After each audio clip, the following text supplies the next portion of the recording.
Assalamualaikum warahmatullahi wabarakatuh. Waalaikumsalam warahmatullahi wabarakatuh. Alhamdulillahi rabbil alamin. Wassalatu wassalamu ala ashrafil anbiya'i wal mursalin, Sayyidina wa maulana Muhammadin wa ala alihi wa ashabihil mujahidin at-tahirin, amma ba'd. Saudara hadirin kaum muslimin rahimakumullah. Dalam kehidupan sehari-hari kita selalu berhadapan dengan dua hal yang berlawanan, dengan dua hal yang kontroversial kata orang sekarang, yang kita diharuskan memilih satu di antara kedua hal itu. Sejak kita bangun tidur sampai kita tidur lagi, selalu kita hadapi dua persoalan itu, yang benar dan yang salah, yang hak dan yang batil, yang pantas dan yang tercela, yang ma'ruf dan yang munkar. Persis seperti sebait lagu yang lagi ngepop dan banyak dinyanyikan anak sekarang, madu di tangan kananmu katanya, racun di tangan kirimu. Tapi saya fikir-fikir, bagaimanapun kalau cuma sekedar madu di tangan kanan, racun di tangan kiri, adresnya jelas.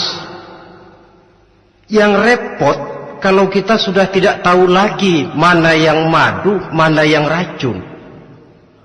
Lebih celaka lagi di zaman sekarang, banyak racun mereknya madu.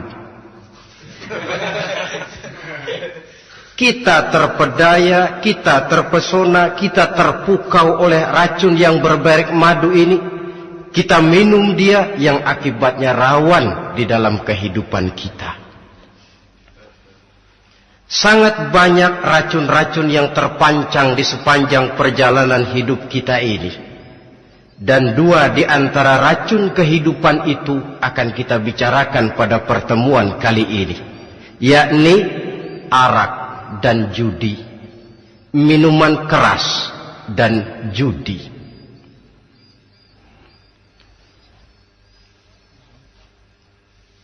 Sebagai yang kita maklum bahwa Islam bertujuan memelihara kemuliaan manusia yang diciptakan fi ahsani taqwim, dalam bentuk yang paling sempurna. Arak atau minuman keras jelas merupakan hal yang merusak dari berbagai aspek kehidupan. Entah kesehatan tubuh, entah pertumbuhan akal, ketentraman rumah tangga, ketentraman masyarakat, bangsa dan negara. Cobalah sejenak kita adakan penyelidikan. Kalau masuk kita ke dalam penjara, melihat sel-sel di sana, berapa banyak yang mendekam di sel karena urusan minuman keras. Masuk kita ke rumah sakit, berapa banyak yang dirawat akibat minuman keras, akibat stres yang dialaminya. Berapa banyak rumah tangga berantakan, berapa banyak pembunuhan terjadi, pemerkosaan terjadi akibat daripada minuman keras ini. Yang paling ironi kalau dia sudah menyerang anak-anak muda kita. Padahal kita tahu remaja pemuda adalah bentuk miniatur daripada kehidupan suatu bangsa. Akan bagaimana warna Indonesia 20, 30, 40 tahun yang akan datang, remaja dan pemuda kita jawabannya. Bahkan dari segi agama pun, akan bagaimana warna Islam di Indonesia 20, 30 tahun yang akan datang, remaja itu pula jawabannya. Karena itu tidak terlalu berlebihan kalau saya berkata bahwa untuk menghancurkan Islam di Indonesia ini tidak perlu menghancurkan pondok pesantren, tidak perlu menutup masjid, melarang pengajian, menyegel musola, tidak perlu. Untuk menghancurkan Islam di Indonesia cukup dengan meracuni remaja, pemuda-pemudi Islam di Indonesia. Kalau mereka sudah diracuni, dijauhkan dari agamanya, masalahnya tinggal menunggu pergantian generasi. Maka yang jadi pilot proyek jelas remaja, pemuda, termasuk dengan menanamkan pengaruh minuman keras.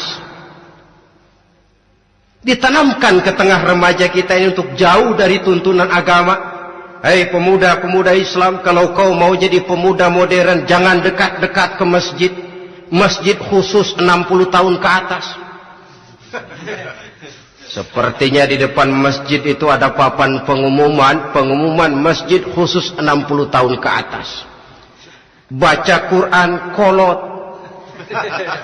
Seiring dengan itu lalu modernisasi diartikan dengan westernisasi. Kau tidak akan bisa jadi pemuda modern sebelum semua yang datang dari barat kau telan mentah-mentah. Kau harus bisa bergaul seperti orang barat, berumah tangga macam orang barat, makan minum seperti orang barat. Kalau nyanyi lagu barat yang orang lain gak ngerti, kamu juga gak tahu.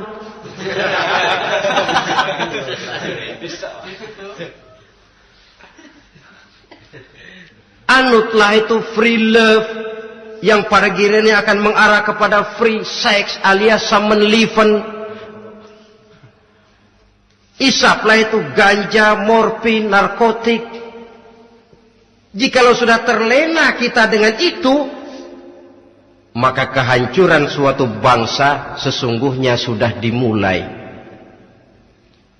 Penyakit minuman keras ini bukan cuma penyakit zaman ini. Masyarakat yang dihadapi oleh Rasulullah sallallahu alaihi wasallam 14 abad yang lalu juga masyarakat yang kemaruk dengan minuman keras. Arab jahiliyah kalau sudah minum arak mabuk, tidak cuma minum, dia mandi pakai arak. Sistem pendidikan yang disampaikan Islam bijaksana. Mula-mula diberikan gambaran bahwa arak itu walaupun ada manfaatnya tapi ada bahayanya, dan bahayanya jauh lebih besar daripada manfaatnya. Tahap kedua diberikan pesan jangan mendekati solat dalam keadaan mabuk. Padahal solat 1 hari 1 malam 5 kali artinya makin jauh saja dia dari arak itu. Pada saat kondisi iman sudah memungkinkan, barulah turun vonis bahwa arak itu najis, perbuatan setan, jauhi. Yang ironi yang saya katakan tadi, racun mereknya madu. Kadang-kadang kita dibuai dengan iklan yang tidak mendidik. Saya pernah lihat ada iklan misalnya, Anda ingin modern, majulah bersama minuman ini. Atau minuman ini lambang pergaulan dunia yang maju. Modern diukur dari minuman. Yang jadi korban akhirnya remaja dan pemuda-pemudi kita. Saya teringat satu analisa dari Rasulullah sallallahu alaihi wasallam. Beliau bersabda, "Inna min asratis sa'ah." Sesungguhnya di antara tanda-tanda kiamat. Apa kiamat itu? Dalam arti yang umum, kiamat itu saat di mana alam ini hancur, bumi gempa, air laut tumpah ke darat, gunung meletus, planet-planet bertabrakan, lalu semua yang bernama hidup mati. Itu kiamat beneran. Saya nggak mau cerita kiamat beneran sebab saya sendiri nggak kepengen ngalamin. Yang sering kita ngalami ini kiamat kecil-kecilan, kiamat mini. Apa kiamat mini itu? Hancurnya sendi-sendi kehidupan sosial. Maksiat merajalela, munkarat menjadi-jadi. Yang ma'ruf dianggap munkar, yang munkar malah menjadi ma'ruf. Yang salah disanjung-sanjung, yang benar dicaci maki. Tuntunan dianggap tontonan, tontonan malah jadi tuntunan.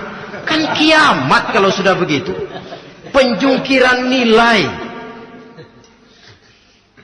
Kenapa hal semacam ini bisa terjadi?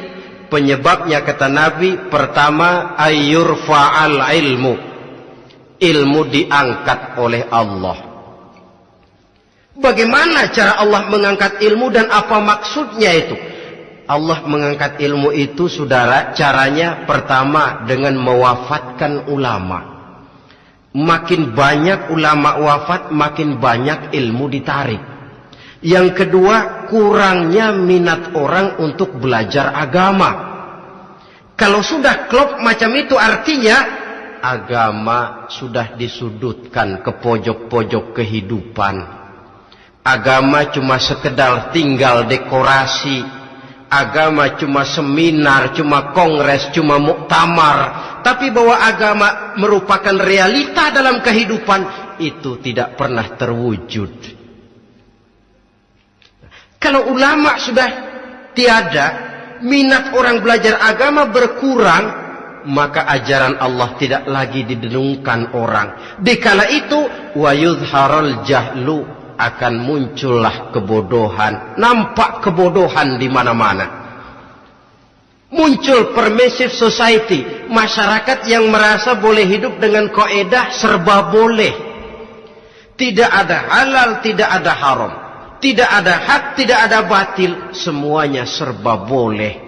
Kalau sudah begitu kondisi masyarakat, terjadilah apa yang dianalisa oleh Nabi. Dikala itu, wayabsu zina, zina dikerjakan berterang-terangan. Orang sudah tidak punya malu. Hidupnya sudah pakai prinsip punya kuping, kuping kebo. Punya muka, muka tembok. Punya kulit, kulit badak. Kalau juga dikasih tahu, malu dong kau tinggal serumah belum nikah. Malu sama siapa? Masyarakat. Allah, masyarakat cuek aja.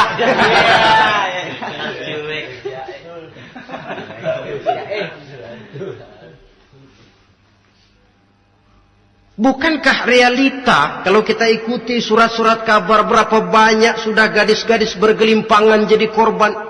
Berapa banyak bayi-bayi yang lahir ke alam ini tanpa harus tahu kemana dia mesti manggil bapak, yang akhirnya mengalami keterakisan, dimasukkan ke dalam kantong plastik, dibuang ke tempat sampah. Kalau itu sudah terwujud, muncul efek negatif yang kedua, wa yushrabal khamr, arak, minuman keras jadi kebanggaan. Anak muda belum nyohor kalau belum bisa mabuk. Yang enggak mabuk dianggap kolot. Kampungan loh. Bikin malu baru kena segelas saja udah miring. Cengeng.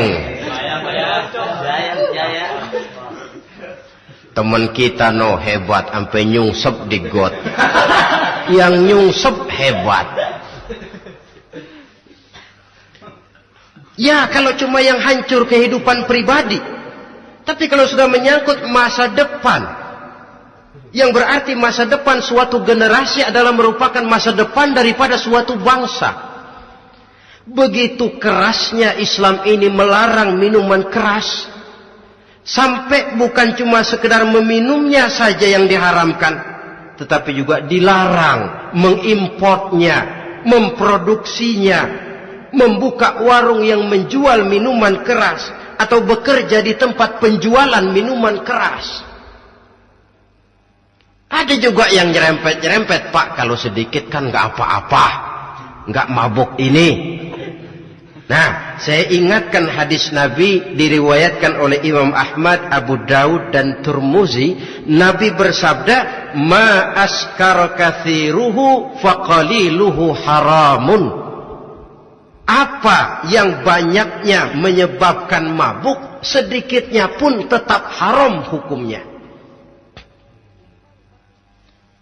Memang barangkali mungkin ada manfaatnya, tetapi bahayanya jelas lebih besar ketimbang manfaat yang bisa timbul daripada jenis minuman keras itu sendiri. Dalam hadis lain Nabi pesankan, "Man kana yu'minu billahi wal yawmil akhir fala yaq'udu ala ma'idatin taduru 'alaiha al-khamru Siapa yang beriman kepada Allah dan beriman kepada hari akhirat, jangan dia duduk di dalam satu pertemuan yang di dalam pertemuan itu diedarkan minuman keras. Masuk ke dalam lingkungan macam itu saja tidak diperkenankan. Kenapa? Asyariku fi syarri syarrun. Bersekutu dengan kejahatan, jahat juga hukumnya. Semalam kamu mabuk ya? Enggak, temen. Saya cuma ngebeliin aja kok. Apalagi ngebeliin.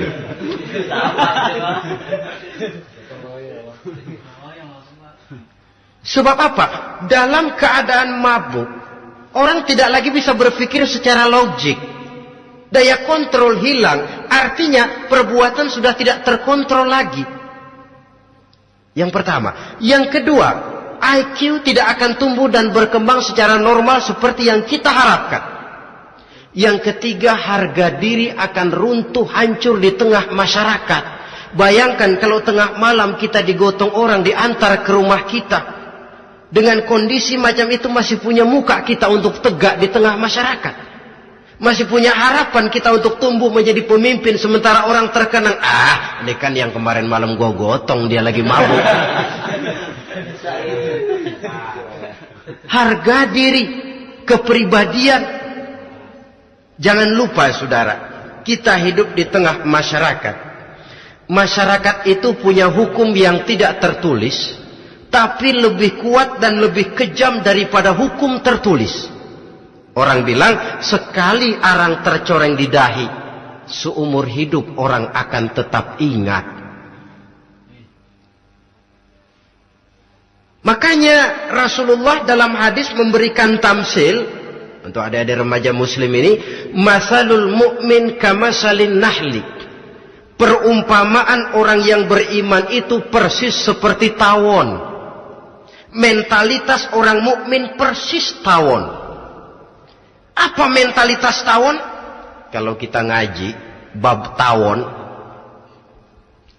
kita renungi apa keistimewaan tawon. Saya lihat-lihat, ternyata tawon itu punya 4 keistimewaan. Pertama, tawon itu yang dihisap selalu saripati bunga. Bagus makanannya.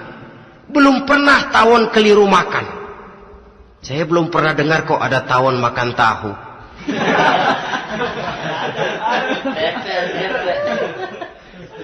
Yang dimakan selalu saripati bunga. Artinya apa? Orang mukmin perutnya itu perut selektif. Yang dimakan yang baik-baik, yang diminum yang baik-baik. Yang baik menurut agama itu adalah yang halal, thayyibat.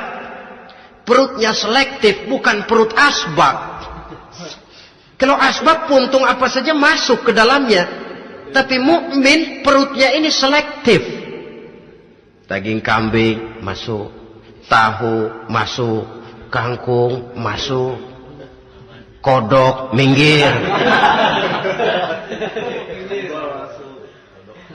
Air kelapa minum, kopi minum. Tapi kalau sudah berbau minuman keras, minggir. Sebab apa? Makanan dan minuman yang kita masukkan ke dalam perut besar ini akan digiling dalam perut besar, akan melahirkan energi, menggerakkan sel-sel pembuluh saraf. Kalau makanan dan minuman itu terdiri dari yang haram, energi yang ditimbulkan olehnya energi yang haram, mempengaruhi sel-sel pembuluh saraf. Orang akan cenderung berpikir yang haram kalau terlalu sering memakan makanan haram. Kalau sudah berpikir kepada yang haram, perbuatan pun akan mengarah kepada yang haram juga. Contoh kecil aja dah, ada nggak maling mikirin majelis taklim? Karena yang dimakan lebih banyak yang haram, yang dipikir paling-paling nanti malam rumah siapa lagi nih ya? Sudah mengarah ke sana.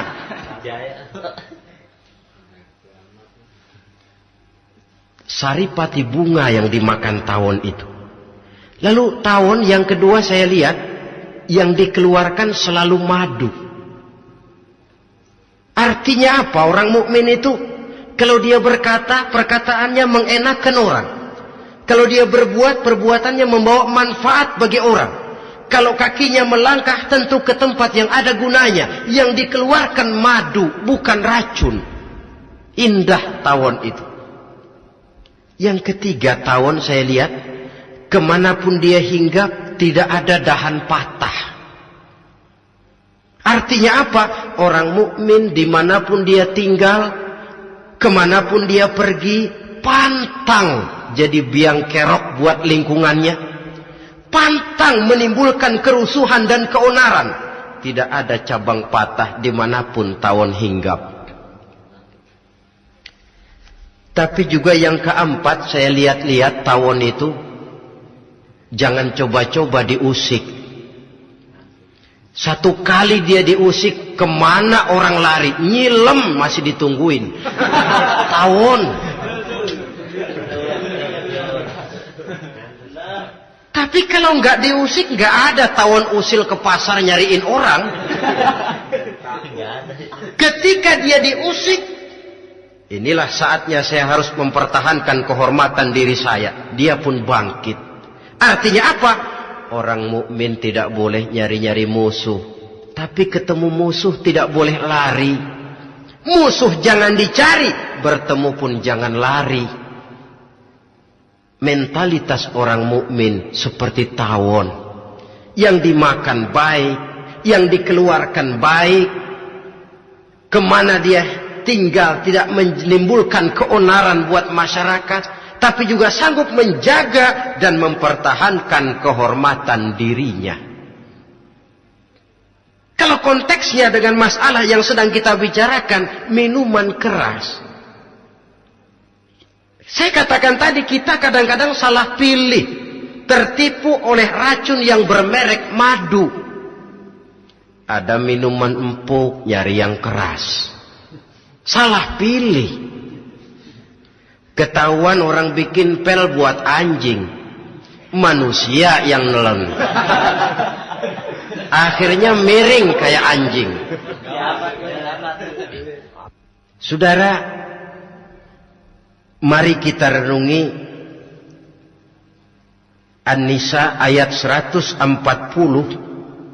Allah Subhanahu wa ta'ala mengingatkan, "Qad nazzala 'alaikum fil kitabi an idza sami'tum ayati Allahi yukfaru biha wa yustahza'u biha fala taq'udu ma'ahum hatta yakhudu fi haditsin ghairih innakum idzam misluhum." Sungguh kata Allah, telah diturunkan kitab Al-Quran ini kepada kamu, yang apabila kamu dengar ayat-ayat Allah itu diingkari orang, diejek-ejek orang, fala taq'udu ma'ahum, jangan kamu duduk bersama orang-orang semacam itu. Bagaimana mengejek ayat-ayat Allah misalnya? Tahu kalau minuman keras itu diharamkan, tapi masih minum juga, itu kan mengejek ayat namanya. Duduk di majelis semacam itu dilarang oleh Quran. Kenapa? Innakum izam misluhum. Kalau kamu juga duduk di majelis semacam itu, kau dan mereka sama saja, kata Quran. Sama saja. Tahu kalau minuman yang memabukkan itu diharamkan agama, tapi minumnya juga mengejek ayat Allah. Duduk di tengah kelompok mereka berarti ikut mengejek ayat Allah. Dekat saja pun jangan, entahlah lagi sampai meminumnya. Maaf, bukankah Allah menurunkan Al-Quran kepada manusia, kata Imam Al-Ghazali, persis, maaflah, seperti gubernur berkirim surat kepada Pak Lurah. Dalam suratnya Pak Gubernur bilang, Pak Lurah, tolong carikan tanah di daerah Kebayoran untuk sekolah 6.000 meter. Pak Lurah dapat surat dari Pak Gubernur, bangga bukan main. Itu surat sore, pagi, siang, malam dibaca. Ditaruh di tempat yang tinggi. Diberikan minyak wangi, mau diambil, dicium dulu. Dibawa dengan penuh hormat dan hati-hati. tapi tanah yang dipesan Pak Gubernur tidak dicari-cariin. Penghargaan macam apa ini? Nanti Gubernur cek, Pak Lurah, siap Pak? Sudah terima surat saya? Sudah Pak, sudah. Bagus. Lalu bagaimana? Aduh Pak, surat Bapak sore, pagi, siang, malam saya baca. Bagus. Apalagi Lurah? Surat Bapak saya taruh di tempat yang tinggi Pak. Saya pakaiin minyak wangi. Mau saya ambil, saya cium dulu. Saya bawa dengan penuh hormat dan hati-hati. Bagus Lurah, kau memang hormat sama atasan. Cuman Lurah, tanahnya udah dicariin belum? Nah yang itu belum tuh Pak. Belum. Kata Gubernur, bagus Lurah, besok berhenti lo ya.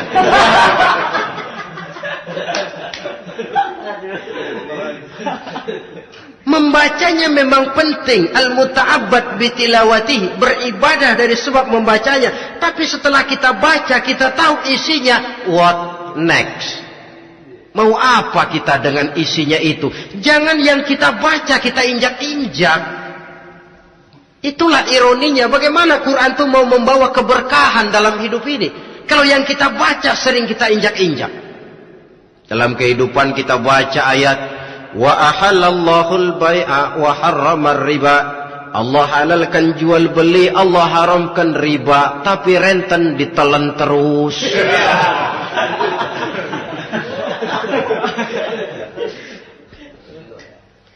Kita baca ayat wa'tasimu bihablillahi jami'an wa la tafarraqu.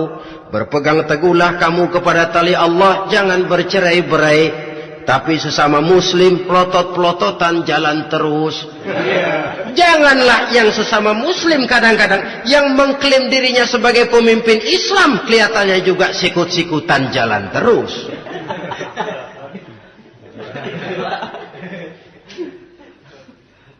Sehingga tidak heran kalau orang bilang di bawah ngamalin ayat kursi sudah sampai di atas ayat hilang, tinggal kursi saja yang diamalin. Ironi dan menyedihkan. Perjalanan panjang memang saatnya kita menunggal dengan Al-Quran ini. Tetapi prosesnya memang harus kita mulai dari sekarang. Perkara kapan proses ini selesai, itu bukan masalah kita. Tapi bahwa kita sudah memulai suatu proses, itulah yang diharapkan. Hadirin yang saya hormati, oleh karena kerasnya peringatan Islam terhadap minuman keras, pernah satu hari seorang lapor kepada Khalifah Umar bin Abdul Aziz bahwa ada sekelompok orang berkumpul meminum minuman keras. Kata Khalifah Umar bin Abdul Aziz, dera mereka, hukum, cepat. Ya Khalifah, kenapa? Di tengah mereka ada juga orang yang Ramadan biasa puasa. Begitu? Iya, yang biasa puasa duluan hukum. Kenapa? Mengerti memang lebih besar resikonya daripada tidak mengerti. Kalau yang tidak mengerti dilatar belakangi oleh kebodohan, barangkali masih bisa ditolerir, masih bisa dimaklumi. Ini toh sudah tahu mau puasa, kenapa berkumpul di majelis yang ada minuman keras? Tapi memang kelompok ini kan memang selalu ada. Kita lihat dalam masyarakat itu kan ada 4 kelas itu. Pertama, ada orang yang tahu perintah dan tahu larangan. Ini the first class, kelompok terbaik. Perintah tahu, dia kerjakan. Larangan tahu, dia jauhi. Ini orang terbaik. Yang kedua, ada orang tahu perintah tapi tidak tahu larangan. Perintah tahu, larangan tidak tahu. Sholat mau, puasa mau, zakat fitrah bayar, nyolong mau, mabuk ayo. Perintah tahu tapi larangan tidak tahu, akhirnya semua dikerjain. Barangkali yang rada bingung malaikat bagaimana nyatatnya ini. Kotor absen. Gelas yang ada di hadapan saya ini, kalau semua diisi air putih macam ini, kan jelas bisa diminum orang. Kalau semua diisi bensin, jelas bisa diminum motor. Tapi kalau separuh diisi air putih, separuh diisi bensin, Kacau. Kalau gelas yang ada di hadapan saya ini sepenuhnya diisi air putih, jelas bisa diminum orang. Kalau sepenuhnya diisi bensin, juga jelas bisa diminum motor. Yang repot kalau separuh diisi air putih, separuh diisi bensin. Kacau statusnya. Orang minum mabuk, motor minum pun mogok. Dijual juga tidak laku barang campuran. Inilah makna pernyataan Allah, wala talbisul haqqa bil batil. Jangan kamu campur adukan antara yang hak dan yang batil. Perintah dikerjakan, larangan pun dikerjakan juga. Kelompok ketiga, ada pula manusia yang tahu larangan tapi tidak tahu perintah. Larangan tahu tapi perintah tidak tahu. Jahat sama tetangga tidak, mencuri tidak, mabuk tidak, zina tidak, sholat tidak, puasa tidak, polos. Semua serba tidak. Dan yang terakhir, kelompok keempat, perintah tidak tahu, larangan pun tidak tahu. Ini masuk kelompok makhluk gratis. Misalnya kambing, ayam, kerbau, itu kan makhluk-makhluk yang memang perintah tidak tahu, pun larangan juga tidak tahu. Nah, dalam hubungannya dengan ini, saya mengajak, marilah kita berusaha sekuat mungkin menjauhkan diri dari minuman keras yang jelas bahayanya dengan hidup tidak jauh dari bimbingan agama. Hadirin kaum muslimin rahimakumullah. Kawan seiring dan sejalan dari minuman keras, judi namanya. Saudara kembar barangkali. Yang satu sering menimbulkan yang lain, tetapi bukan tak jarang keduanya berjalan berdampingan. Posisi judi dan arak ini dalam Quran sama bahayanya. Apa sebab? Mentalitas judi adalah mentalitas sirkeless, lingkaran setan. Artinya yang menang biasanya ketagihan, yang kalah biasanya penasaran. Ini yang menyebabkan orang tidak mau berhenti.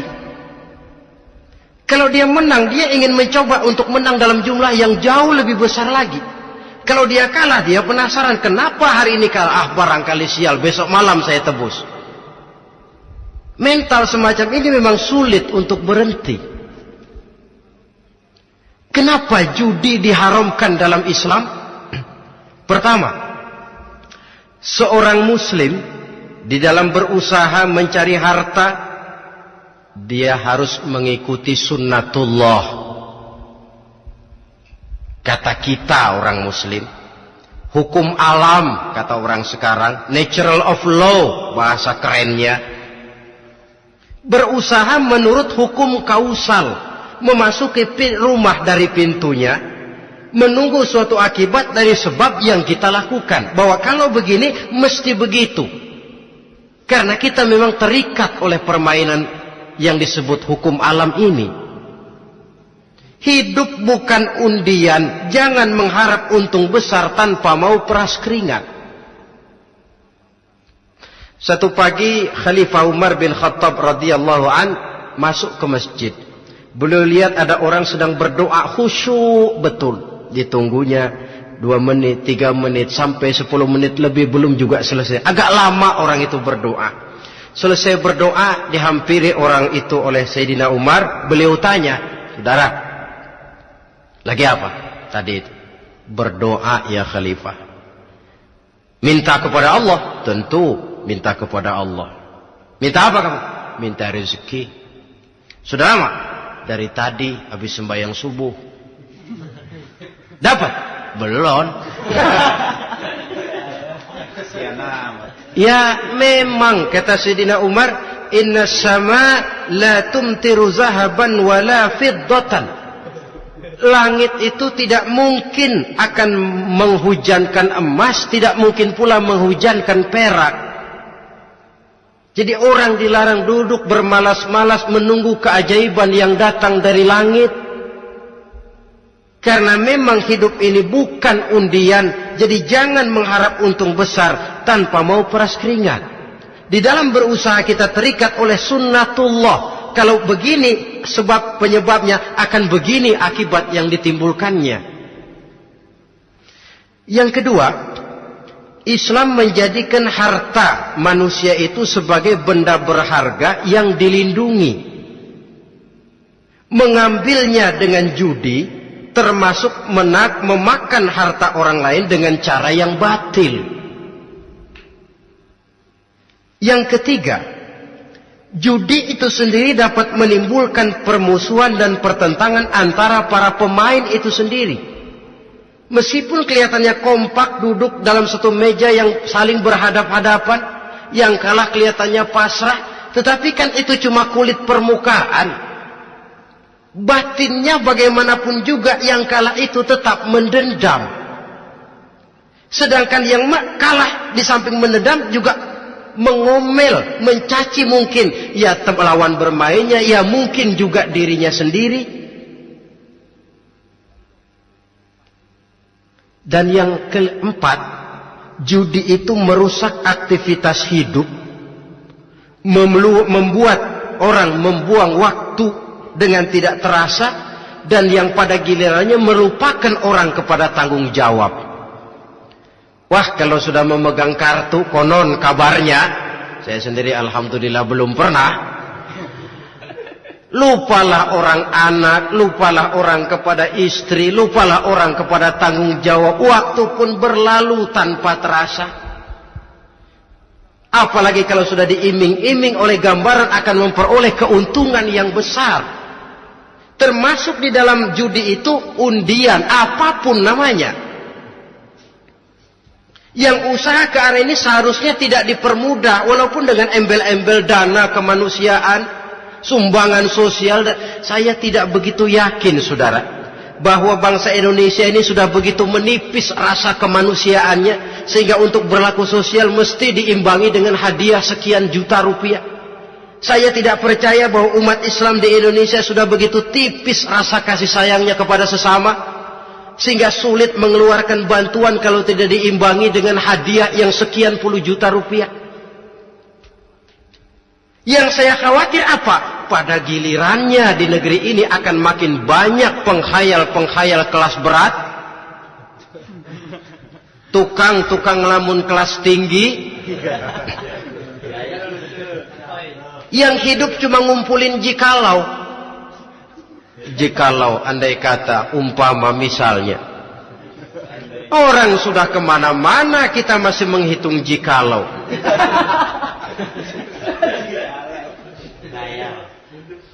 Orang boleh saja mengharap burung terbang tinggi, tapi punai di tangan jangan dulu dilepas.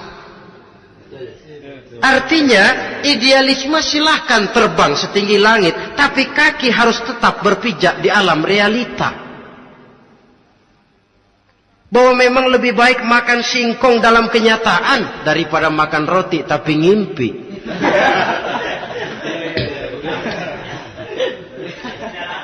Kadang anaknya menangis, Pak minta jajan, ada uang 200 rupiah. Sudahlah sabar, kau jangan jajan, nanti bapak beliin kalau tembus 100 juta nih. Akhirnya yang 100 juta tidak, anak pun kelaparan. Bukankah akan jadi masalah bagi semuanya? Belum lagi rasa sayang kepada harta yang sudah dia miliki, entah itu tanah, rumah, kendaraan. Kalau sudah kadung kala di meja judi, hilang rasa sayang kepada benda itu. Ada rumah-rumahnya dilelang, ada kendaraan-kendaraan jadi taruhan, ada jam tangan pun copot tanpa terasa. Maka berapa banyak rumah tangga berantakan, istri minta cerai, orang jadi nekat merampok, orang jadi nekat mencuri, korupsi kalau dia pejabat. Akibat apa ini? pengaruh yang namanya judi. Saudara kaum muslimin, ma'asyiral muslimin rahimakumullah. Itu sebabnya di dalam surah Al-Maidah ayat 90 Allah menekankan, innamal khamru wal maisir wal ansab wal azlam rijsun min amali syaitan fajtanibuhu la'allakum tuflihun. Sesungguhnya arak, judi, berhala, mengundi nasib itu rijsun. Ya Allah, jarang benar Quran menggunakan kalimat rijsun. Rijsun ini sudah merupakan puncak kekotoran. Bapak moyangnya najis, itu rijsun. Rijsun, kotor. Sudah kotor ditambah pula min amali syaitan, pekerjaan setan. Fajtanibuhu, jauhi. Jangan sampai main, dekat saja tidak boleh, jauhi. La'allakum tuflihun, jikalau kamu mau menjadi orang-orang yang beruntung. Sejarah tidak pernah mencatat ada orang jadi miliuner karena judi. Sejak David Rockefeller sampai Aristotle Onassis, orang-orang kaya top di dunia, mereka kaya bukan karena judi, tapi karena kemauan peras keringat banting tulang, mau memulai sesuatu dari kenyataan yang real di depan mata. Sebab apa? Hidup ini memang perjuangan. Janganlah kita ingin hidup dengan satu prestasi, ingin tetap hidup seperti apa adanya sekarang ini saja, toh kita harus berjuang. Apalagi ingin hidup lebih baik, lebih terhormat, lebih mudah. Hidup perjuangan. Perjuangan berarti pengorbanan. Berani hidup artinya berani berjuang. Berani berjuang maksudnya rela berkorban. Takut berkorban, jangan berjuang. Tidak mau berjuang, berhenti hidup.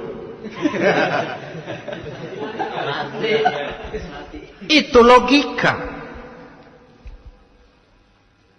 Dan bagaimanapun saya yakin lebih baik berkorban daripada menjadi korban.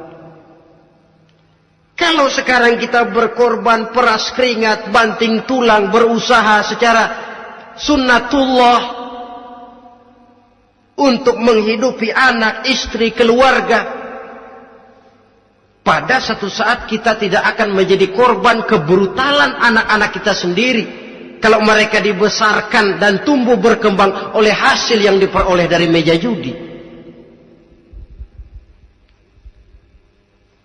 Ayat 91 Al-Maidah ini lebih memperkuat lagi. Kalau itu arak, judi, berhala, mengundi nasib adalah perbuatan setan, sebenarnya setan mau apa sih? Ayat 91 menegaskan, innama yuridu syaitanu ayyuqi'a bainakumul adawata wal baghdha'a fil khamri wal maisir. Yang dimaui setan itu tidak lain supaya dengan arak dan dengan judi timbul rasa permusuhan, sikap memusuhi, saling marah di antara kamu. Coba, biasanya dalam meja judi sudah loyo, waktu juga sudah berlarut-larut. Yang menang mau berhenti, apa yang kata yang kalah? Berhenti dah, gue wacok loh. Enak bener, gue lagi kalah, lu berhenti. Coba, kira-kira kapan akan selesai permainan? Akan timbul permusuhan, akan timbul rasa dendam kesumat yang ditanamkan oleh setan. Karena memang baik arak, baik judi, baik berhala, baik mengundi nasib, itu semua permainan-permainan setan yang diberikan kepada kita untuk kita ikut andil bermain di dalamnya. Tatkala kita ikut terkena jerat setan, tertawalah mereka. Kenapa? Oh, makin banyak teman saya di neraka. Maaf, setan itu kan sudah tahu vonisnya. Ketika dulu dedengkotnya yang namanya iblis terusir dari surga, itu bikin semacam perjanjian dengan Allah. Tuhan, kenapa iblis? Gara-gara Adam saya terusir dari surga. Maka sejak saat ini Adam dan seluruh keturunannya adalah musuh bebuyutan saya. Saya akan gelincirkan mereka dari jalan. Silahkan iblis, goda mereka. Tapi kau tidak akan mungkin bisa menggoda mereka kalau hamba-hambaku itu menjadi hamba yang ikhlas. Hanya hambaku yang ikhlas yang tidak mungkin kamu goda. Yang lain barangkali bisa. Sejak saat itulah iblis memproklamirkan permusuhan. Dan dia sudah tahu betul vonisnya neraka. Tugas dia sekarang bagaimana mengumpulkan teman sebanyak-banyaknya ke dalam neraka. Hamba Allah saja yang tidak tergelincir kepada minuman keras dan judi. Hamba Allah yang ikhlas itu bagaimana? Yang ikhlas menjadi hamba Allah dalam arti kata dan perbuatannya memang mencerminkan bahwa dia hamba Allah. Maaf. Di zaman sekarang ini kan banyak orang cuma berkata, saya hamba Allah, mulutnya. Tapi perbuatannya membuktikan dia hamba setan, hamba dunia, hamba harta, budak jabatan, budak nafsu. Tidak sesuai antara ucapan dan perbuatan. Sebab itu kata-kata hamba Allah kalau keluar dari mulut manusia itu murah. Soalnya ngaku siapapun bisa. Tapi diakui atau tidak, ini yang kita belum tahu. Ada juga orang berdalih, saya kan masang kalau dapat nanti mau nyumbang masjid. Barangkali aja kalau nyumbang masjid disoriin dikit sama Tuhan.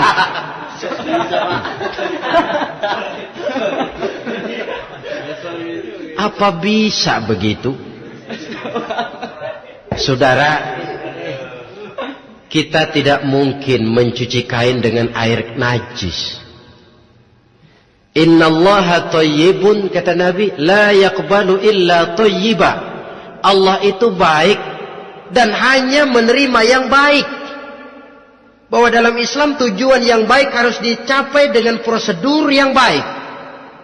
Bahwa niat menyumbang masjid bagus, tapi hasil daripada judi atau undian tidak akan menyampaikan kita kepada tujuan itu. Tidak boleh mencuri kain walaupun niatnya untuk sholat. Kalau nyolong kain niatnya buat sembahyang, dimaafin kali. Walaupun sholatnya sah, mencuri kainnya tetap saja dosa. Islam tidak menghalalkan segala cara untuk mencapai suatu tujuan. Bahwa tujuan yang baik harus dicapai dengan cara yang baik juga. Dan penyakit judi ini juga bukan penyakit baru. Sejak dulu. Masa jahiliyah judi mereka. Saya kira kalau Las Vegas, kota judi Amerika saja barangkali masih kalah dengan cara judi jahiliyah dulu. Mereka kalau sudah judi itu uang. Habis uang, ada punya tanah pasang, taruhan. Habis tanah, ada rumahnya dipasang. Apalagi yang ada? Ternak unta dipertaruhkan. Harta habis, rumah ludes, kebun binasa. Ada istri juga dipasangin. Judi.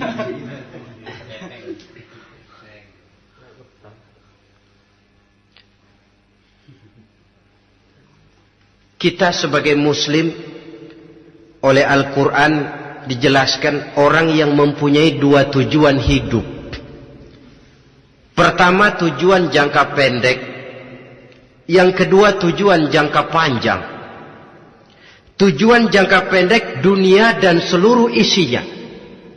Tujuan jangka panjang adalah akhirat dan ridho Allah. Ini yang terpantul dalam doa setiap kita. Rabbana atina fid dunya hasanah wa fil akhirati hasanah.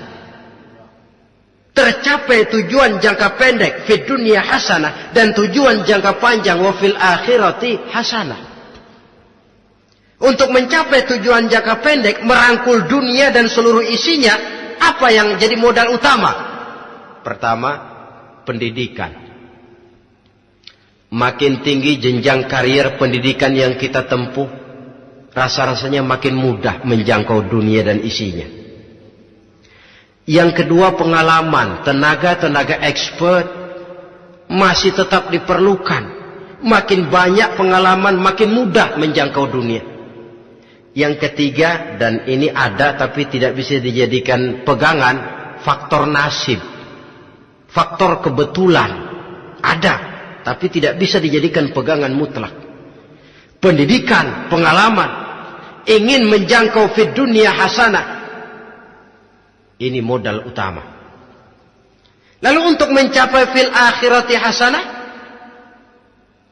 prestasi ibadah. Bagaimanapun tinggi pangkat dan jabatan kita, bagaimanapun banyak gelar kita sandang, tanpa prestasi ibadah, nol besar kita dalam pandangan Allah. Itu sebabnya kita sholat. Jadi tidak beralasan kalau orang ditanya, kenapa sih kamu nggak sholat? Ah, tetangga saya sholat melarat terus. Memang sholat itu bukan untuk mencari uang kok. Kalau ada orang yang rajin sholat, rezekinya kelihatan lancar, itu cuma sekedar persekot. Uang muka, cashnya tetap di akhirat nanti. Efeknya apa? Karena kita punya tujuan jangka panjang, mengharap ridho Allah di akhirat. Cara kita mencapai tujuan jangka pendek dibatasi oleh pertanyaan, Allah ridho apa enggak? Kita cari uang, tapi pertanyaan pokok, Allah ridho enggak cara ini? Kita mengejar kedudukan, tapi Allah ridho enggak dengan cara ini? Ini yang menyebabkan kita lantas tidak lalu menghalalkan segala cara. Yang penting tujuan tercapai cara apapun halal. PKI. Kan cuma PKI yang berprinsip asal tujuan tercapai cara apapun halal. Dan kita sudah sepakat PKI dan seluruh ajarannya tidak berhak hidup di bumi Pancasila ini. Cuma jangan sekedar PKI-nya dikutuk tapi ajarannya dipakai.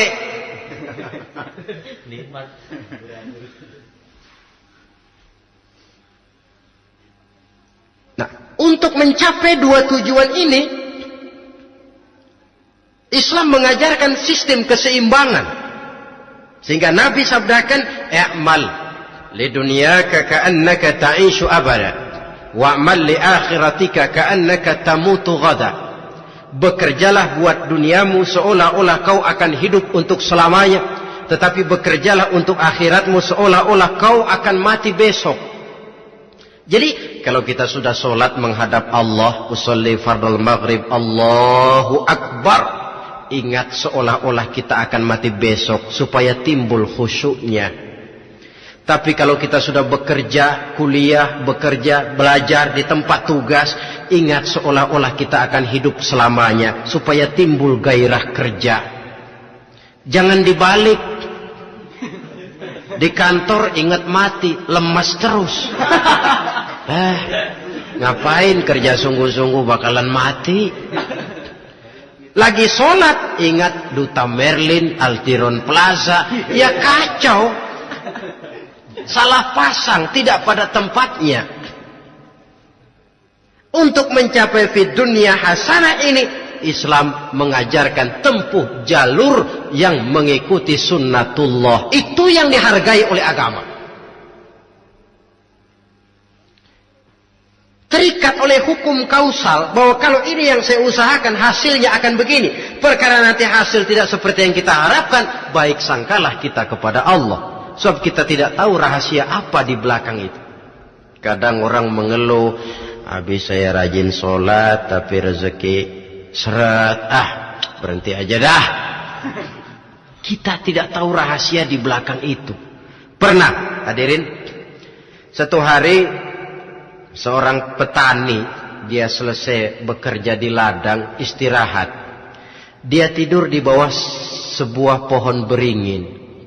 Di sebelah pohon beringin itu ada pohon labu. Dia berpikir, Kalau saya lihat-lihat Tuhan nggak adil katanya. Masa pohon beringin pohonnya besar, buahnya kecil. Pohon labu pohonnya kecil, buahnya gede. Tuhan bukan arsitek ulung ini.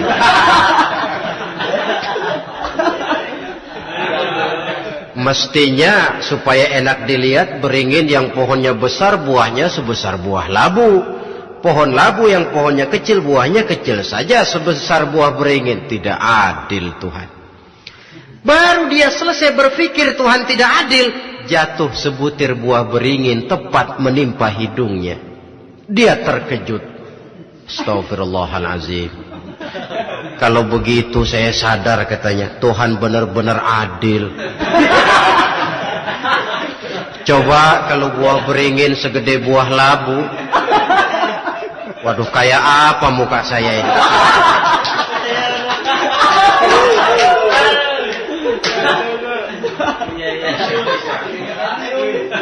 Baru terbuka pandangan matanya setelah berhadapan dengan kenyataan. Baru keluar respek. Allah benar-benar adil. Padahal semenit yang lalu dia masih berkata, Tuhan bukan arsitek ulung. Tapi semenit kemudian setelah berhadapan dengan kenyataan yang real dia hadapi, wah, Allah benar-benar adil.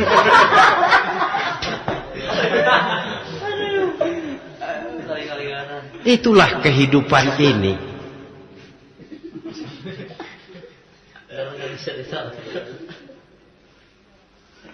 Saudara hadirin yang saya hormati, karena itu baik arak, baik judi, dua-duanya merupakan bahaya laten yang tidak hanya mengancam kehidupan agama, tetapi juga masyarakat, bangsa dan negara, apalagi kalau sudah jatuh kepada generasi penerus.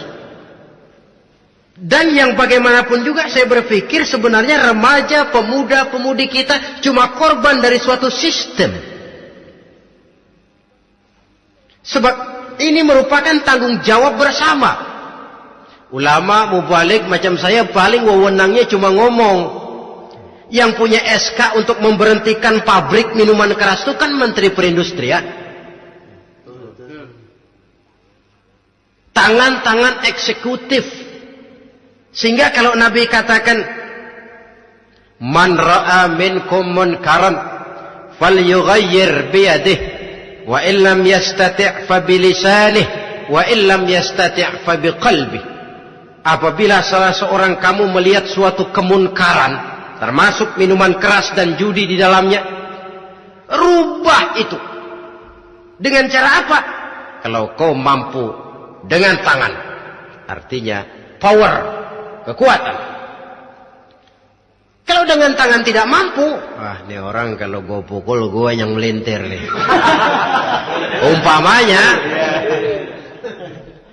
fabilisani, dengan lidah ngomong. Mas, saya senang sampean tinggal di sini, kampung kami tambah warga, tapi tolonglah jangan bawa pengaruh yang tidak baik.